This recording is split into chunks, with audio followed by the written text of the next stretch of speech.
नमस्कार साथियों, मेरा नाम है आर.के. सिंह। संस्कृति पीसीएस यूट्यूब चैनल पे आप सभी का स्वागत है। आज के एपिसोड में हम बात करने वाले हैं आर्थिक और सांस्कृतिक सहयोग के लिए जो एक बड़ा कह सकते हैं कि एक समझौता हुआ है, उसी की आज चर्चा करने वाले हैं कि बेसिक तौर पे जो आसियान है, आसियान की जो चर्चा हो रही है वो एक साझेदारी के संदर्भ में हो रही है, क्योंकि आर्थिक और सांस्कृतिक सहयोग के लिए जो मध्य प्रदेश है, जो आसियान है, इनके बीच में एक महत्वपूर्ण जो साझेदारी है वो अब देखने को मिल सकती है। ऐसा हम क्यों कह रहे हैं? तो आसियान देशों के उच्च स्तरीय जो राजनयिक हैं उनका एक जो प्रतिनिधि मंडल है वो 18 से लेकर 20 नवंबर यानी 3 दिन भोपाल प्रवास के दौरान कई सारे जो कार्यक्रम हैं उनमें वो शामिल होगा। और ये जो भ्रमण हो रहा है खासतौर पे आसियान देशों के राजनयिक जो मंत्रिमंडल है, जो प्रतिनिधि मंडल है, उसका जो ये भ्रमण है इसके कई सारे उद्देश्य बताए जा रहे हैं। जैसे मध्य प्रदेश और आसियान देशों के बीच में जो भी आर्थिक और औद्योगिक जो निवेश है, जो सांस्कृतिक सहयोग है, उसको ध्यान में रखते हुए ये पूरी साझेदारी चर्चा में है। तो इसी की आज चर्चा करने वाले हैं। इससे जुड़े हुए जो भी अहम बिंदु हैं उन पर भी हम बात करेंगे। चलिए देख लेते हैं कि आखिर पूरा न्यूज क्या है। तो देखिए, आसियान देशों का उच्च स्तरीय जो प्रतिनिधि मंडल है ये 18 से लेकर 20 नवंबर तक भोपाल में क्या करेगा, अब यात्रा करने जा रहा है। यानी 3 दिवसीय जो भोपाल प्रवास है उस दौरान ये पूरा जो प्रतिनिधि मंडल है ये कई सारे जो कार्यक्रम है उन कार्यक्रमों में भाग लेगा। और किस लिए भाग ले रहा है? तो इसके पीछे यही उद्देश्य है कि ये जो भ्रमण हो रहा है प्रतिनिधि मंडलों का, ये कई सारे उद्देश्य हैं। जैसे मध्य प्रदेश और आसियान देशों के बीच में जो एक इकोनॉमिक जो कोऑपरेशन है, जो कल्चरल जो कोऑपरेशन है, इंडस्ट्रियल जो कोऑपरेशन है, उसको और मजबूत करने की दिशा में ये अहम कदम बताया जा रहा है। क्योंकि ये पूरा जो एक तरह से देखें जो दौरा हो रहा है, ये कहा जा रहा है कि आसियान देशों के जो ये उच्च स्तरीय जो राजनयिक हैं ये 3 दिन तक क्या करेंगे, एमपी में जो भारत की एक्ट ईस्ट पॉलिसी है उसी के तहत क्या करेंगे, यात्रा कर रहे हैं। और इस दौरान कई सारे जो मसले हैं उन पर साझेदारी हो सकती है। और ये आपके सलेबस के दृष्टिकोण से भी महत्वपूर्ण हो जाता है, क्योंकि इंडिया आसियान जो रिलेशनशिप है, जो डिप्लोमेसी है, जो रीजनल कोऑपरेशन है, उसके दृष्टिकोण से ये जो यात्रा है ये अहम मानी जा रही है। अगर जो भी ये बैठकें होंगी, अगर उन पर हम थोड़ा सा बात करें, जो मुख्य कार्यक्रम है उनकी अगर बात करें, तो यहाँ पर जो भी मुख्यमंत्री हैं एमपी के, उनके संदर्भ में देखें तो इंडस्ट्रियल जो कोऑपरेशन है उस पर खास साझेदारी की बात हो सकती है। इन्वेस्टमेंट जो अपॉर्चुनिटी है एमपी में, उनको एक तरह से भुनाने के लिए बहुत सारे अलग अलग जो मुद्दे हैं उन पर बात हो सकती है। आईटी, मैन्युफैक्चरिंग, एग्रो जो प्रोसेसिंग है, खासतौर पे देखें कृषि क्षेत्र के संदर्भ में जो प्रसंस्कृत जो इंडस्ट्री है उसे और डेवलप करने के लिए, या फिर जो इंफॉर्मेशन टेक्नोलॉजी है, जो एक तरह से मैन्युफैक्चरिंग सेक्टर है, उस पर भी खास तौर पे कई सारी वार्ताएं हो सकती हैं। पर्यटन और जो रिन्यूएबल एनर्जी है उस पर भी फोकस करने की बात कही गई है कि एमपी के जो भी महत्वपूर्ण पर्यटन वाले जो स्थल है उनको और वैश्विक स्तर पे लाने के लिए, आसियान देशों के संदर्भ में उनके महत्व को और उन तक पहुंचाने के लिए, या जो भी अक्षय ऊर्जा है उससे जुड़े हुए कुछ महत्वपूर्ण समझौते हो सकते हैं। ईज ऑफ डूइंग बिजनेस की बात करें तो वो जो इनिशिएटिव है वो इस बार चर्चा में रह सकता है। और इसी कारण से कहा जा रहा है कि राज्य स्तरीय जो कूटनीति है, सब जो नेशनल डिप्लोमेसी है, उसकी जो बढ़ती हुई भूमिका है वो अब इन रूपों में देखने को मिल सकती है। इसके अलावा देखें जो भी राज्यपाल हैं उनसे शिष्टाचार जो भेंट है वो ये आसियान देश के जो प्रतिनिधि मंडल के जो मेंबर्स हैं उनके साथ हो सकती है। और यहाँ पर सबसे खास बात क्या है कि जो इन्वेस्टमेंट है, ये सबसे अहम बात है कि जो निवेश है और उस निवेश के साथ जो भी ट्रेड के संदर्भ में जो कोऑपरेशन है वो कोऑपरेशन देखने को मिल सकता है। ये सबसे अहम बात है। और यहाँ पर जो भी राजनयिक जो परंपराएं हैं उनका अनुपालन करने को देखने को मिल सकता है। और ट्रेड और इन्वेस्टमेंट जो सेमिनार हैं वो खास तौर पे संचालित होने वाले हैं। जो भी आसियान देश के जो प्रतिनिधि मंडल आए हैं और एमपी के विभिन्न जो अलग अलग क्षेत्रों में जो अलग अलग सेक्टर आधारित जो कार्यक्रम होंगे वो यहाँ पर होंगे। और उनके जो महत्वपूर्ण फोकस जो पॉइंट्स होंगे, जैसे औद्योगिक जो विकास है वो एमपी में कैसे किया जाए, लॉजिस्टिक स्तर पे और इंफ्रास्ट्रक्चर पे कैसे इसे फिर से बेहतर किया जाए, इन्वेस्टमेंट कैसे लाया जाए एमपी में, खासतौर पे इसके लिए क्या नीति बनाई जाए, इस पर कार्यक्रम आयोजित हो सकते हैं। और क्रॉस कंट्री जो पार्टनरशिप कोऑपरेशन है उसके लिए क्या अपॉर्चुनिटी हो सकती है, ऐसे मुद्दों पर खास तौर पे यहाँ पर वार्ताएं या इस तरह के कार्यक्रम हो सकते हैं।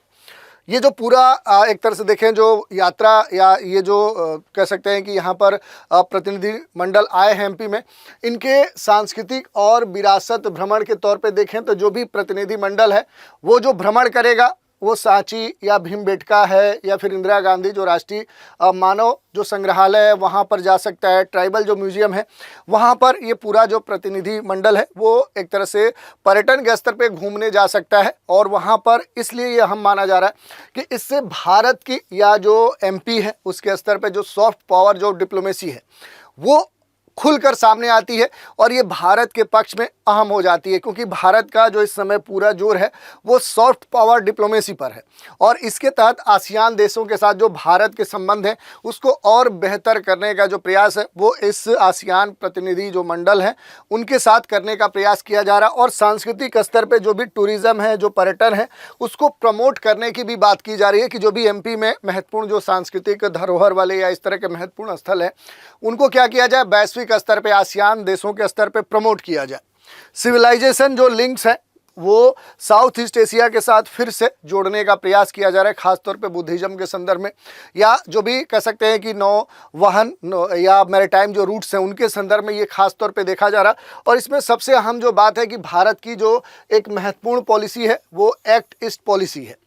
इसके संदर्भ में ये जो तत्कालीन यात्रा हो रही है इसके क्या निहितार्थ हैं, तो देखिए आसियान भारत के लिए क्या है, एक रणनीतिक रूप से महत्वपूर्ण एक ग्रुप्स है, एक संगठन है। और भारत आसियान के बीच में देखें तो इस समय भारत खास तौर पे जो ट्रेड है उसको प्राथमिकता दे रहा है और इंडो पैसिफिक जो सिक्योरिटी है, हिंद प्रशांत क्षेत्र में जो सुरक्षा है उसके दृष्टिकोण से देखेंगे तो आसियान के जो मेंबर्स हैं उनके साथ भारत के जो संबंध है वो बेहतर हों, इस कारण से लगातार भारत प्रयास कर रहा है। अगर हम सप्लाई चेन की बात करें तो लगातार भारत क्या है कि अपने अलग अलग सेक्टर से जुड़े हुए जो भी आपूर्ति जो श्रृंखलाएं हैं उनमें डाइवर्सिफिकेशन ला रहा है, चाहे वो व्यापार के संदर्भ में हो, रणनीतिक स्तर पे हो, राजनयिक स्तर पे हो या जिस स्तर पे सामरिक स्तर पे हो। इसमें क्या है कि भारत लगातार विविधता लाने का प्रयास कर रहा है। और इसी क्रम में देखें तो आसियान देशों के साथ जो भी भारत के संबंध है वो भारत बेहतर करना चाह रहा है। और कनेक्टिविटी जो प्रोजेक्ट्स हैं, चाहे वो IMT हाईवे कलांदन की बात की जाए या मैरीटाइम जो कोऑपरेशन उन पर खास तौर पे भारत जोर दे रहा। अब इस पूरे घटनाक्रम में अगर हम MP राज्य की भूमिका की बात करें तो चूंकि पूरी तरह से भूमि से घिरा हुआ ये राज्य, इसके बावजूद भी आप देखेंगे तो लॉजिस्टिक जो नेटवर्क है उसके संदर्भ में ये इमर्जिंग हब बनने की जो एक खासियत है वो रखता है। इंडस्ट्रियल जो क्लस्टर है उसका विकास हो सकता है MP के संदर्भ में। इन्वेस्टमेंट जो डिजिग्नेशन है उसके संदर्भ में देखें तो जो आसियान है, आसियान जो मैन्युफैक्चरिंग है वो MP के संदर्भ में अहम हो सकती है। इस दौरे के अगर हम संभावित परिणाम की बात करें कि आखिर MP में जो आसियान देशों के प्रतिनिधि मंडल का जो दौरा हो रहा है आखिर इसके क्या रिजल्ट हो सकते हैं, तो बहुत सारे रिजल्ट हो सकते हैं। चाहे वो आर्थिक संदर्भ में देखें, सांस्कृतिक संदर्भ में देखें, डिप्लोमेसी के संदर्भ में देखें, तो एक एक करके बात कर लेते हैं। देखिए इकोनॉमिक अगर पर्सपेक्टिव में हम देखेंगे तो आसियान जो है ये निवेश आकर्षित करने की जो संभावना है वो भारत के संदर्भ में या MP के संदर्भ में बढ़ सकती है। ज्वाइंट जो वेंचर है वो मैन्युफैक्चरिंग सेक्टर में या एग्रो प्रोसेसिंग के संदर्भ में हो सकता है। एक्सपोर्ट जो रेडी सेक्टर है उसका डेवलपमेंट करने को लेकर बहुत सारे जो आयाम है वो देखे जा सकते हैं। तो ये आर्थिक संदर्भ में हो गया। अगर इस पूरे संदर्भ में ये जो यात्रा हो रही है इसके सांस्कृतिक पहलू की हम बात करें कि आखिर कल्चरल पर्सपेक्टिव में क्या अहम हो जाती है ये यात्रा, तो देखिए कल्चरल जो लिंकेज हैं वो ढूंढने का प्रयास किया जा रहा है बौद्धिज्म को देखकर या फिर मैरीटाइम जो रूट्स हैं उनको ध्यान में रखते हुए। और इससे जो टूरिज़्म एक कोऑपरेशन है वो क्या हो सकता है कि पर्यटन के संदर्भ में जो एक खास तौर पे जो एक सहयोग है वो प्राप्त किया जा सकता है आसियान के देशों के साथ। और यहाँ पर जो भी बुद्धिस्ट जो हेरिटेज हैं उनको क्या किया जा सकता है कि डेवलप किया जा सकता है या उनसे उनके लिंकेज खोले जा सकते हैं और इससे भारत का जो सॉफ्ट पावर है वो और खुलकर आसियान या वैश्विक मंडल पे आ सकता है। इसके अलावा अगर आप देखेंगे तो एक और इम्पैक्ट देखा जा सकता है वो डिप्लोमेसी के स्तर पे देखा जा सकता है, कूटनीति के स्तर पे हो सकता है, क्योंकि सब नेशनल जो डिप्लोमेसी है वो अब क्या हो रही है वो मजबूत हो रही है। जैसे स्टेट के स्तर पे स्टेट टू स्टेट जो कोऑपरेशन मॉडल है वो भारत में डेवलप हो रहा है और MP इसका एक उदाहरण है। भारत आसियान के बीच में जो एक रिलेशनशिप है उसको एक नई जो गति है वो यहाँ पर देखने को मिल सकती है। तो इस तरह से ये पूरा न्यूज है। अब इसमें जो आसियान है, आसियान के बारे में भी हम देख सकते हैं कि जो आसियान है ये क्या है। तो देखिए आसियान क्या है, एक क्षेत्रीय समूह है। ये क्या है, ये रीजनल स्तर पे एक ग्रुप है और ये क्या करता है कि भारत प्रशांत क्षेत्र के बीच में एक आर्थिक विकास, या इसके अलावा अगर आप देखेंगे कि जो सुरक्षा है, सहयोग है, जो क्लाइमेट चेंज है, ऐसे बहुत सारे मुद्दों पर एक सहयोग प्रदान करता है। इसके साथ ही भारत के साथ जो वैश्विक प्रभाव है, जो साझेदारी है, उसे भी बढ़ाने में आसियान महत्वपूर्ण भूमिका निभाता है। ये पूरी तरह से एक अंतर सरकारी क्षेत्रीय संगठन के तौर पे काम करता है। दक्षिण पूर्व एशियाई जो देश हैं उनके बीच में जो भी राजनैतिक, आर्थिक, जो सुरक्षा के सहयोग है, उनको बढ़ावा देने के लिए आसियान की स्थापना की गई थी। इसकी स्थापना कब की गई थी? तो इसकी स्थापना 1967 में की गई थी। बैंकॉक जो घोषणा पत्र है उसी पर हस्ताक्षर के साथ आसियान देशों का ये जो समूह है इसकी स्थापना हुई थी। इसके वर्तमान में अगर हम सदस्यों की बात करें तो इसके संस्थापक जो सदस्य थे वो अलग थे, वर्तमान में जो इसके सदस्य हैं वो अलग हैं। संस्थापक अगर सदस्यों की बात करेंगे तो इसमें इंडोनेशिया, मलेशिया, फिलीपींस, सिंगापुर और थाईलैंड थे। बाद में देखेंगे तो इनके जो देशों की संख्या है वो क्या हो चुकी है, अब वो बढ़ चुकी है। अब कुल 11 इसके सदस्य हैं। बात करेंगे ब्रुनेई है, कंबोडिया है, इंडोनेशिया है, लाओस है, मलेशिया है, Myanmar, Philippines, Singapore, Thailand, Vietnam और तिमोर जो लेस्ते जैसे देश हैं वो इसके मेंबर्स हैं। इसका जो हेडक्वार्टर है वो कहाँ पर आपको देखने को मिलेगा? इंडोनेशिया के जकार्ता में देखने को मिलेगा। 3 प्रमुख इसके स्तंभ हैं जिसमें आप देखेंगे राजनीतिक जो सुरक्षा है, समुदाय, आर्थिक समुदाय, सामाजिक सांस्कृतिक जो समुदाय है वो इसके पिलर हैं। और इसके जो सिद्धांत हैं जैसे सहमति से निर्णय लेना, अपने सदस्यों के आंतरिक मामलों में हस्तक्षेप नहीं करना, जो भी इसके सदस्य राष्ट्र है वो किसी भी इसके मेंबर्स के आंतरिक मामलों में इंटरफेरेंस नहीं करता है। और इसी कारण से देखें तो ये मजबूत एक समूह माना जाता है।